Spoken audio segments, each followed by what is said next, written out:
HealthWish is a series of conversations about the state of healthcare in New York City's fabulous fifth borough, Staten Island. Our goal is to raise issues, raise awareness, and raise health. Because when we raise health, we raise everyone. Frank cares deeply for his community. Frank is a great mentor. He taught me so much. Frank is just an overall great guy. Frank has always been someone that I can go to for advice and guidance. I am the leader I am today because of Frank Morisano. So for those who don't know, and I think very few people, at least in SIUH, don't know, the way Frank and I became friendly originally was that we ran the emergency department together. And one of the things, other than the things that are happening in your life and injuries and adversity, is the greater world does get in the way sometime. Mm-hmm. And we know we've seen together some very momentous events that have impacted society, but also the individual. So just to name a few that, we've kind of experienced either separately or together between 9/11, Irene, Sandy, COVID, it's been quite the ride. But if you can imagine, if you're out there and you're not a hospital person and you don't work in hospitals and you remember how momentous those things were, now I want you to take a step back and imagine how momentous those things would be if you did run a hospital or you worked in a hospital.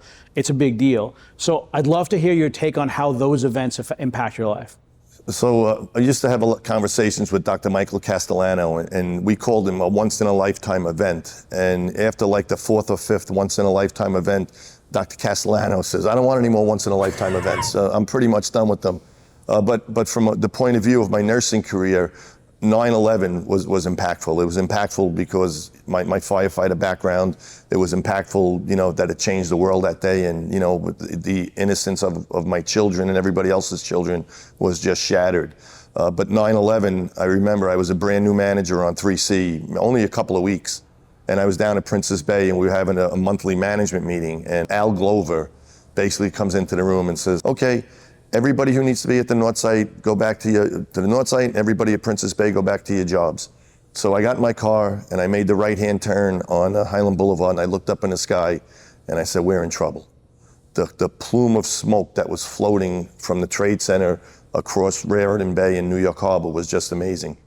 And it was our job to really empty out the hospital to make room for the casualties that we thought were coming in.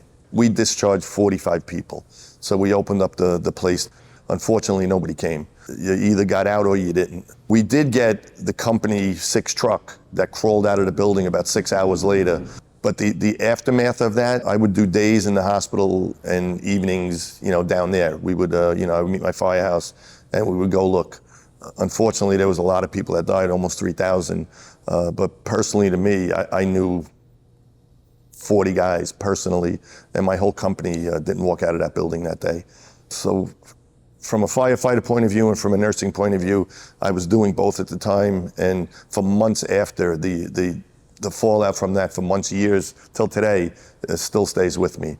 But the teamwork at SIUH, and I could speak for SIUH that day, and the patience was impeccable. Everybody knew this was serious stuff, and we just got through it. We leaned on each other and we just got through it. Each one of these that we've gone through, and the once in a lifetimes, and I feel like our generation has had too many once in a lifetimes. It's sad and yet good that we get better at these kinds of mass emergencies, and that we learn from each one and then compartmentalize it and learn from it.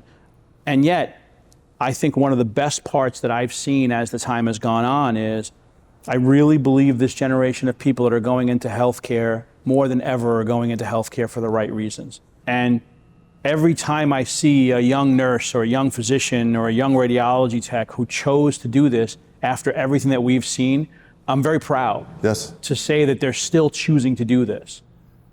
If you're taking this job and anything in healthcare for the money, then you're in the wrong job. I said that being a fireman was my calling, being a nurse is my second calling. I did this for the satisfaction. I know everybody on Staten Island, and the amount of years I'm on this earth, and it does my heart good to help the people and the community that I know. I come from a service family. My mother, worked at South Beach Psych for a lot of years. My father was a firefighter his whole life. My son is a firefighter right now. My daughter is a nurse by trade. My father and mother raised me like that. I raised my kids like that. My son, who has a son now, I have a grandson, is raising his son like that. We just pass it on. Hurricane Sandy. For Staten Island, Hurricane Sandy is really a formative event, and I know for you, it meant something very specific and meaningful. Tell us about that. We learned a lot about how we were going to treat Sandy through Irene. Irene, we decided to evacuate the building. So when Sandy came, we decided not to evacuate the building. We were going to shelter in place. At the time, my son, Nicholas, he was training to be FDNY EMT. So Sandy's now rolling out and, patients are coming in and, we're dealing with things. And every 20 minutes, a half hour, my son, Nick, would come in with the EMT crew. He's out there in the eye of the storm and we're in a building sheltered by 4 walls and a roof. And I remember him coming in and just looking at me, "Hey, Dad, how are you? How are you, Nick? You good?" "Yeah, I'm good. I'm good." He says, "Don't touch anything that's sparking and listen to your senior man." Because Sandy, when the water rose, you could just see transformers popping in the breeze. Yep. And, Nick made it through unscathed. He was initiated into healthcare, pretty rapidly and pretty significantly. Sandy itself, when the wave hit, we were up in the command center, which was in the Regina McGinn, and you literally watched a trickle of water come up Seaview Avenue. A minute or two later, it was up to the median. A minute or two later, it was 11 foot 6 inches high on Seaview Avenue. And the reason I know 11 foot 6 inches high, we built the ED, the floodplain was 11 foot 6 inches. So all hell broke loose at that point. I remember you and I going out the ED door and the water was coming up through the ambulance bay to the ED door. You had a piece of chalk in your hand and you drew a line and you go, if the water passes this line, we have to evacuate. Which at that point meant move everybody upstairs. Fortunately, it came to the line, it didn't cross it, and we didn't have to. Pretty darn close. It was pretty darn close. People were coming into the ED via rowboat. The next day we did a tour of the neighborhoods, trying to help people and get them in there. It was devastating. We lost a bunch of people on Staten Island, but left a mark. It left a lasting impression on all of us that lived through that, on all of us. It's one of those events that I think if you were in healthcare, especially in one of the affected areas, I don't think you walk away from that unscathed. Yeah, no. We talked earlier about a pivot. You had another pivot in your life. You're working in administration at Staten Island University Hospital, and then you decide your last job is going to be doing something completely different. You go into community health, and in a way, kind of going back to your roots, right, of really helping people out there in the community, but in a completely different way. Yep. So COVID's changed the way hospitals did business, and I was in the C-suite when COVID hit, and it was devastating. I was in charge of the lab and environmental service, which were 2 big key players in containing the disease. The lab did a yeoman's job with the things that they had set up, and just trying to keep up with testing. But it sort of made me reevaluate my life. So that was 4 years ago. We had a conversation about, what does your future look like, Frank? And at that point I was toying with the idea of retiring and you made it very easy for me. He goes, "Why don't you do this? Why don't you go take a shot at community health? See if you like it. And if you like it, you stay. If you don't like it, then we'll talk about retiring next year." Went to community health. As you said, it brought me back to my roots. Community health, we deal with the people, the politicians, the unions, and we transformed community health, myself, Claudette Hill, and our team, into a known entity on Staten Island, not just in the North Shore where it was focused prior to my arrival in this position, but all over Staten Island. We still service the North Shore and all the communities. We work with the unions. We do a lot of good work with the fire department, police department, teachers, all the civil service unions, getting them access to health care. And I'm out in the field. I'm talking to people, that I grew up with. It was a good feeling for my last job at the hospital. I really, really embraced it, enjoyed it, and got a lot of satisfaction out of it. I think for me, this is also a big part of this is, if you're a civil servant, if you're a teacher on Staten Island, if you're a member of a local church on Staten Island, and you've developed a relationship with the hospital in the last couple of years, there's a very good possibility and likely chance that that relationship developed through Frank and his team over the last couple of years.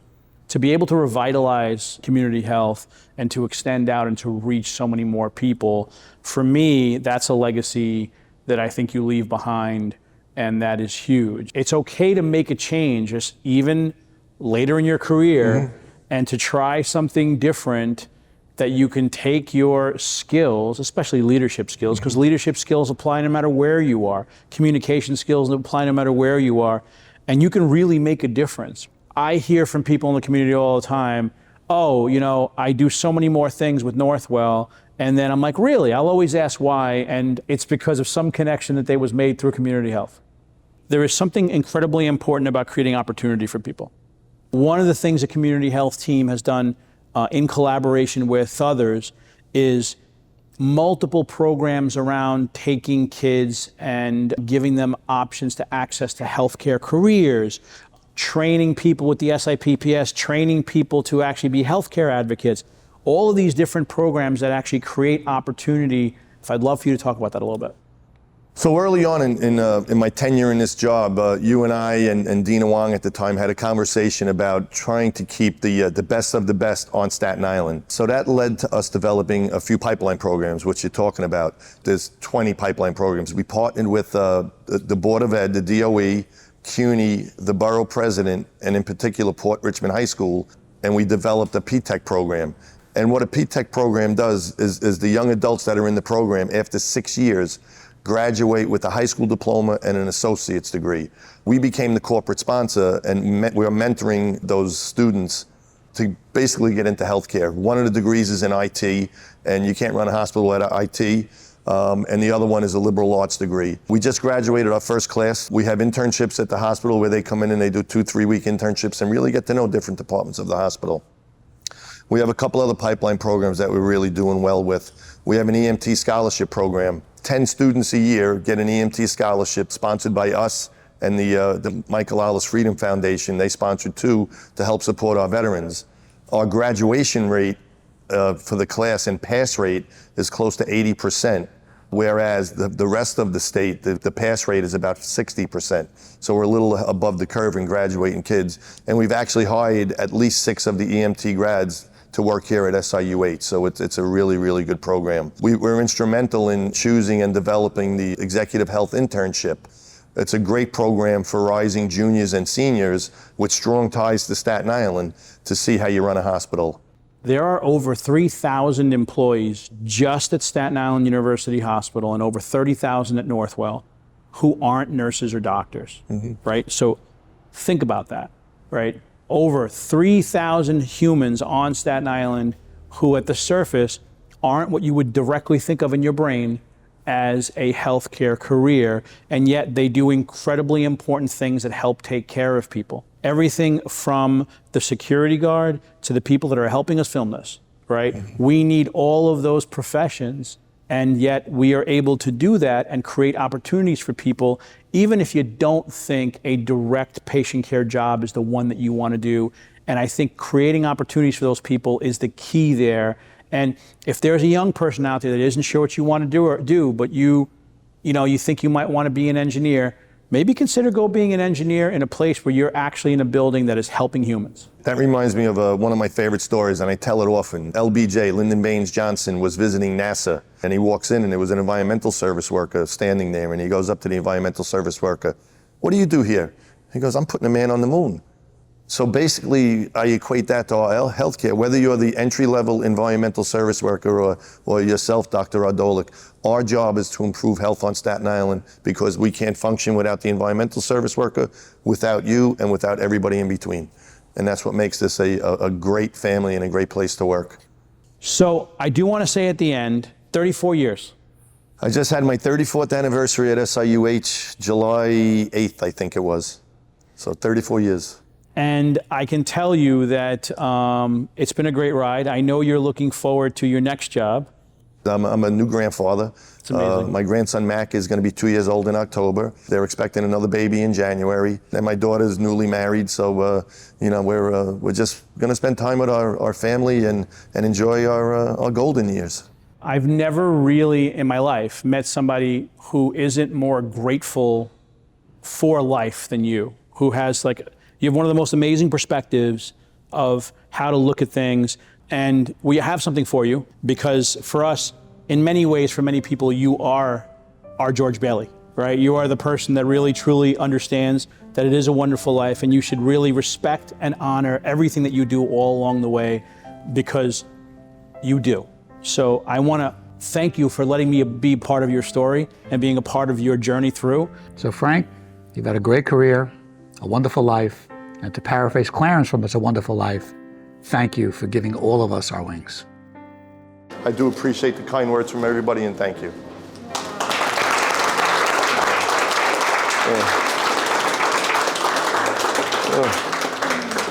One of my other sayings is, looking back on my life, when I die, I still want to come back as me. This was one of my greatest honors working at this hospital for 34 years. I'm going to look back on it with pride. I'm very proud of the accomplishments we made and proud of the people that we helped. It's going to stay with me the rest of my life. And that is the most Frank Morisano thing you could ever say, and what the most amazing way to end the interview. I want to thank you so much. Thanks so much, Brahim. I really do appreciate it. And I want to thank you, Staten Island, for being a part of this, for spending some time with my friend. And I want to thank everybody for actually listening in on this.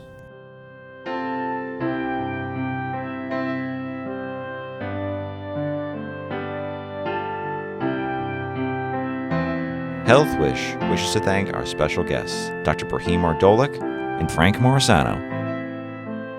We're very interested in your health wish. Contact us at healthwish@northwell.edu. Thanks for joining us. We hope to see you again soon.